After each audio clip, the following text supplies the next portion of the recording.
तो दोस्तों आज आपके लिए लाया हूँ कहानी चंद्र ग्रहण की रात।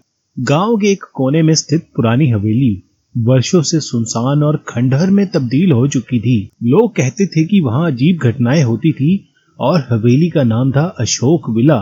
उस रात चंद्र ग्रहण का समय था। गांव के कुछ युवा, जिनमें प्रमुख रूप से अर्जुन, पायल और राघव शामिल थे, इस रहस्य को सुलझाने के लिए हवेली जाने का फैसला करते हैं। अर्जुन ने कहा, हम इस चंद्र ग्रहण की रात में हवेली का रहस्य सुलझा सकते हैं, यही सही मौका है। पायल ने थोड़ा घबराते हुए जवाब दिया, मगर यह जगह सच में डरावनी लगती है। लोग कहते हैं यहाँ आत्माएं भटकती हैं। राघव ने हंसते हुए कहा, पायल, ये सब कहानियां हैं, चलो आज सच का पता लगाते हैं। वे तीनों अपने हाथों में टॉर्च और कुछ आवश्यक सामान लेकर हवेली की ओर बढ़े। जैसे ही उन्होंने हवेली के अंदर कदम रखा, एक अजीब सी ठंडक महसूस हुई।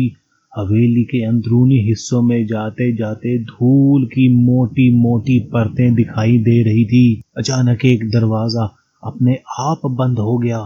पायल ने घबराकर अर्जुन का हाथ पकड़ लिया।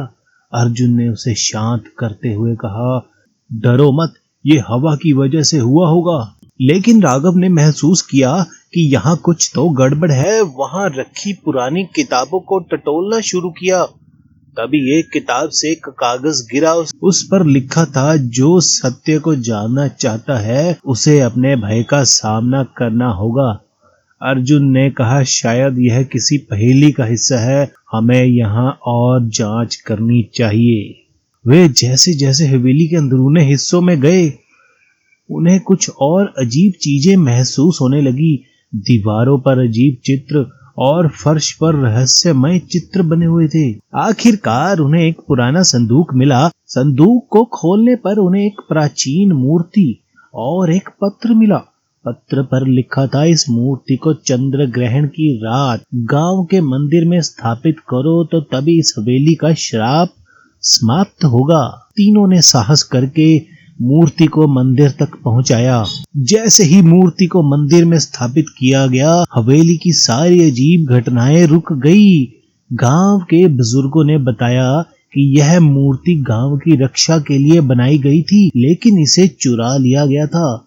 अर्जुन, पायल और राघव के इस साहस की वजह से गांव में शांति वापस आ गई।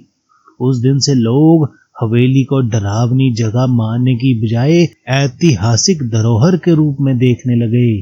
तो दोस्तों, इस कहानी से हमें यह सीख मिलती है, भय का सामना करके ही सत्य को पाया जा सकता है। आगे और कहानियों के लिए दोस्तों सब्सक्राइब करें मेरे चैनल मजाक मजेदार को। धन्यवाद।